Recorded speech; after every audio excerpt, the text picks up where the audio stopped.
सपने रातों में जाग कर लिखे गए थे। कुछ माँ बाप ने अपनी जरूरतें बेचकर उन्हें सींचा था, लेकिन देश के सिस्टम ने उन सपनों को एक व्हाट्सएप पीडीएफ में बेच दिया। जिन हाथों में आज किताब होनी चाहिए थी, आज उन्हीं हाथों में प्रोटेस्ट के पोस्टर हैं। ये कहानी किसी एक या दो बच्चे की नहीं, ये दर्द है लाखों बच्चों का, उन आंसुओं का जिन्हें खुशी में छलकना था लेकिन आज गम में निकल रहे हैं। ये टीस है उस लाचार माँ की जिसने बेटे को डॉक्टर बनाने के लिए अपने गहने गिरवी रखे थे, लेकिन आज उसे छुटाने के पैसे उसके पास नहीं है। और ये कहानी है उस बदनसीब बाप की जिसने अपनी बेटे की पढ़ाई के लिए बैंक से लोन लिया था, लेकिन अब ईएमआई भरने के लिए उसे अपने खेत बेचने पड़ रहे हैं। ये कहानी है उस सूरज की जो उम्मीदें लेकर निकला था और ना उम्मीदें लेकर डूब गया। ये कहानी है नीट पेपर लीक की 2026 की, और ये कहानी है सपनों के सौदों की।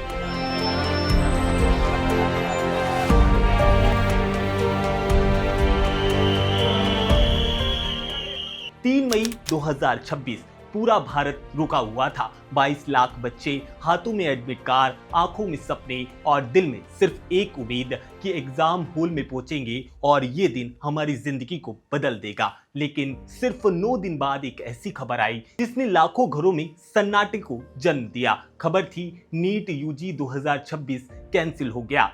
हाँ, पूरा एग्जाम पूरे देश में एक साथ रद्द। पर एक सवाल हमेशा की तरह उठा कि आखिरकार क्यों।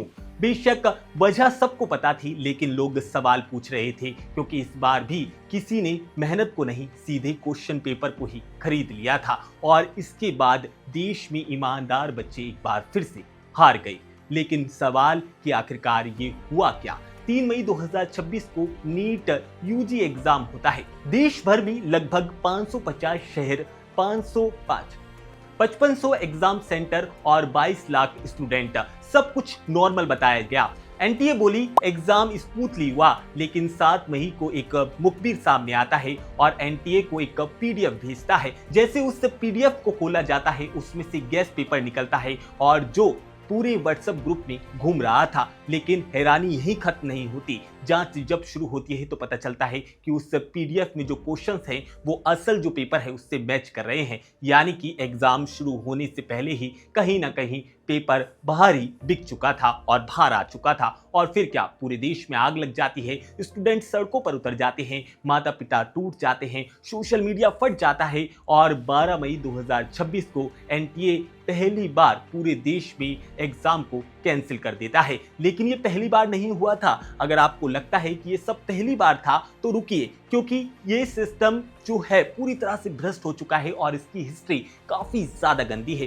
साल 2024 में भी नीट पर सवाल उठे थे, पेपर लीक के आरोप लगे, कुछ बच्चों को ग्रेस मार्क्स मिले और अचानक से इतना हाई स्कोर कि सब हैरान रह गए। स्टूडेंट प्रोटेस्ट करने लगे, पेरेंट्स कोर्ट पहुंचे, सीबीआई इन्वेस्टिगेशन हुआ, लेकिन रिजल्ट जीरो, कुछ भी नहीं बदला। के बाद 2024 में भी यूजीसी नीट एग्जाम कैंसिल करना पड़ा क्योंकि सरकार ने खुद कहा कि एग्जाम में धांधली हुई है।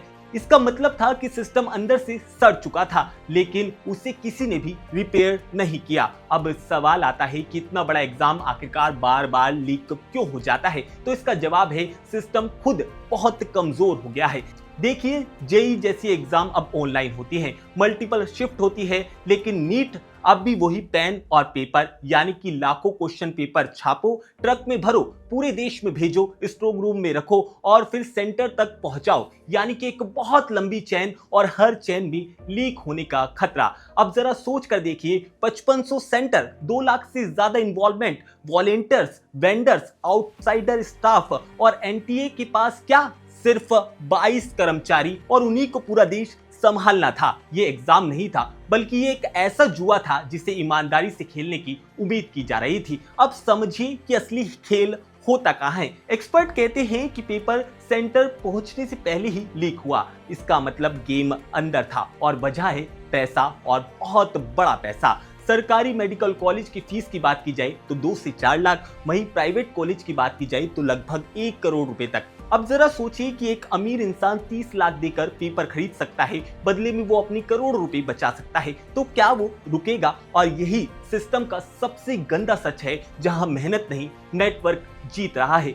अब जरा उन बच्चों के बारे में सोचिए जो सुबह 4 बजे उठते हैं, फोन छोड़ देते हैं, दोस्त छोड़ देते हैं और तो और फेस्टिवल छोड़ देते हैं। इतना ही नहीं, अपना घर, अपने माँ बाप छोड़ देते हैं सिर्फ इसलिए कि एक दिन वो डॉक्टर बनेंगे। कोटा के कमरों में बंद दीवारों पर बच्चे फॉर्मूला लिख कर जी रहे हैं। माँ गहने बेचकर रात में चुपचाप रोती है। पिता ईएमआई भरते हुए कहता है कि बस एक बार मेरा बेटा सिलेक्ट हो जाए। और किसी ने खेत बेच दिया, किसी ने गहने गिरवी रख दिए, किसी ने कोचिंग की फीस के लिए लोन उठाया और एक दिन पता चलता है कि दूसरे बच्चे ने व्हाट्सएप पर पेपर खरीद लिया। सोचिए उस ईमानदार स्टूडेंट पर क्या बीती होगी। सिर्फ 2 साल, कभी कभी 5 साल दिए, उसकी क्या गलती थी? वो गरीब था या उसके पास कनेक्शन नहीं था या फिर उसने चीट नहीं किया? ये सिर्फ एग्जाम नहीं है बल्कि एक प्रॉपर मर्डर है। जी हाँ, सिर्फ पेपर लीक का मामला नहीं है, ये हत्या है लाखों सपनों की। क्योंकि जब मेहनत हारती है तो सिर्फ रिजल्ट खराब नहीं होता बल्कि भरोसा टूट जाता है।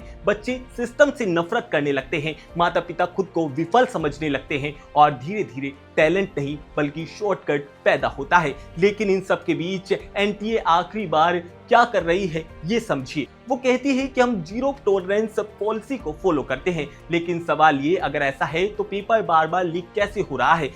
क्यों हर साल कोई ना कोई एग्जाम कंट्रोवर्सी की भेंट चढ़ता है? क्यों स्टूडेंट हमेशा ही प्रूफ देते नजर आते हैं? ढीले कपड़े पहनकर आओ, ज्यादा जेब आपके कपड़ों में नहीं होनी चाहिए, आपकी बोतल पारदर्शी होनी चाहिए, 2 मिनट लेट नहीं हो सकते। ये सब रूल सिर्फ स्टूडेंट के लिए। आखिरकार क्यों क्यों बार बार स्टूडेंट को कोर्ट जाना पड़ता है?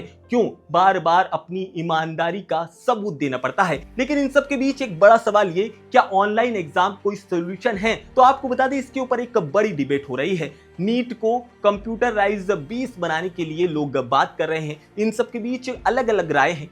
कुछ लोगों का कहना है कि ऐसा कर देना चाहिए क्योंकि पेपर ट्रांसपोर्ट नहीं होगा तो लीक भी चांस कम हो जाते हैं कि पेपर लीक नहीं होगा। वहीं कुछ लोगों का कहना है कि अगर ऐसा होता है कि जो गांव के स्टूडेंट हैं वो पीछे रह जाएंगे। अब सवाल यह है कि साल 2026 में हम एक ऐसा देश बन पाए हैं जहां पर ऑनलाइन एग्जाम पॉसिबल नहीं है। इंटरनेट गांव-गांव पहुंच चुका है, लेकिन सिस्टम की सोच अभी भी पुराने गड्ढों में गिरी हुई है। जी हाँ, एक बड़ा सवाल ये भी है कि असली प्रॉब्लम कोचिंग माफिया है क्या? सच बोले तो ये पूरा जो सिस्टम है वो कोचिंग इंडस्ट्री ड्राइव बन चुका है। एक बच्चा स्कूल कम कोचिंग ज्यादा जाता है और एग्जाम पूरा जो फ्यूचर टिका होता है, जिस एग्जाम की हम बात कर रहे हैं, उसका प्रेशर भी बहुत ज्यादा होता है। काफी ज्यादा एक्सट्रीम लेवल का प्रेशर बच्चा झेलता है और वहीं पर स्कैम भी जबरदस्त होता है क्योंकि जहां डर पैदा होगा वहां मार्केट अपने आप बनेगा। और नीट आज एजुकेशन कम बिजनेस का बाजार या कहीं धंधा ज्यादा बन चुका है। आज भी लाखों बच्चे इंतजार कर रहे हैं नए एग्जाम डेट का, नई उम्मीद का, लेकिन अंदर से डर है। बहुत कुछ टूट चुका है और बच्चे फिर से किताब खोल पाएंगे। शायद कुछ हिम्मत जुटा लें और शायद कुछ बच्चे खुद से नफरत करने लगे। इन दलालों ने पेपर खरीदा, हाँ दलाल ही तो है, स्टूडेंट कैसे ये सब कर सकते हैं? वो शायद इस बार भी बच जाएंगे, लेकिन ईमानदार जो बच्चे हैं उन्हें एक बार फिर से खुद की ईमानदारी का सबूत देना पड़ेगा। इस आधुनिक युग में ईमानदारों को बेईमान के सामने साबित करना पड़ रहा है कि वो ईमानदार हैं। आपको पता है, इस देश में बच्चे हार नहीं रहे बल्कि उन्हें हराया जा रहा है। सपनों की कीमत कोचिंग फीस नहीं होती, लेकिन इस सिस्टम ने मेहनत को नीलाम कर दिया है। अगर एग्जाम ही फेयर नहीं तो फ्यूचर कैसे फेयर हो सकता है? अगर आपको भी लगता है कि एजुकेशन सिस्टम में बदलाव की जरूरत है तो आप इस वीडियो को जरूर शेयर करिएगा, क्योंकि सिर्फ नीट की लड़ाई ये नहीं है, ये लड़ाई हर उस बच्चे की है और ये आवाज उस हर बच्चे की है जो मेहनत के भरोसे आगे बढ़ने की कोशिश कर रहा है।